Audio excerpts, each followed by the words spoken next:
આ બંને ગરીબ લોકો હોય જ્યારે ખાવા માટે રેસ્ટોરન્ટની અંદર જાય ત્યારે આ છોકરી તેમને રોકી લે અને કહે છે કે અહીંયા ઉભા રહો. ત્યારે આર્યો કહે છે કે અમારે ખાવાનું ખાવા માટે અંદર જવું છે. ત્યારે પેલી મેડમ કહે છે કે હું તમને સારી રીતે ઓળખું છું, તમારી પાસે એક રૂપિયો પણ નથી, ત્યારે તમે અંદર ન જઈ શકો. એટલે પેલી औरत કહે છે કે અરે મેડમ અમને જવા દો, અમારી પાસે પૈસા છે, અમે તમને જે કહો એ પૈસા આપી દેશું. ત્યારે આ છોકરી કહે છે કે મેં તમને કીધું ને તમારે અંદર નથી જવાનું, તમારી પાસે કાંઈ પણ પૈસો ન હોય, મને ખબર છે તમારા જેવા લુખ્ખા આવે છે.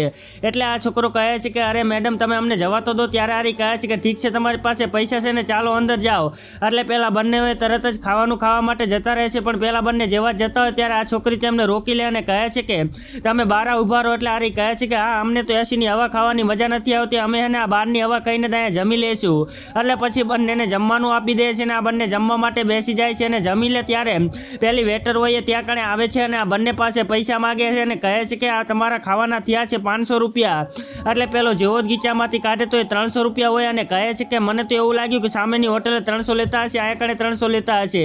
ત્યારે પેલી છોકરી કહે છે કે 500 રૂપિયા આપ, નકર અહીંયા કણે બધા તારે હોટલના કામ કરવા પડશે. પણ મિત્રો હવે તો આગળ થયું જોવા જેવું છે. પણ એ જોતા પહેલા હે માતા અંબે આજે જે કોઈ આ વિડીયો પર લાઈક કરી, ચેનલ સબસ્ક્રાઇબ કરે અને ઘરમાં કદીએ ધનની કમી ન રહેવા દેતા અને કોમેન્ટની અંદર જય માતાજી જરૂરથી લખતા જજો. લાસ્ટ મિત્રો એવું થાય છે કે પેલો તરત જ તેના પોકેટની અંદરથી 500 રૂપિયા કાઢે છે અને આ છોકરીને આપી દે છે અને આ છોકરીને બરોબરનો પાઠ ભણાવે છે.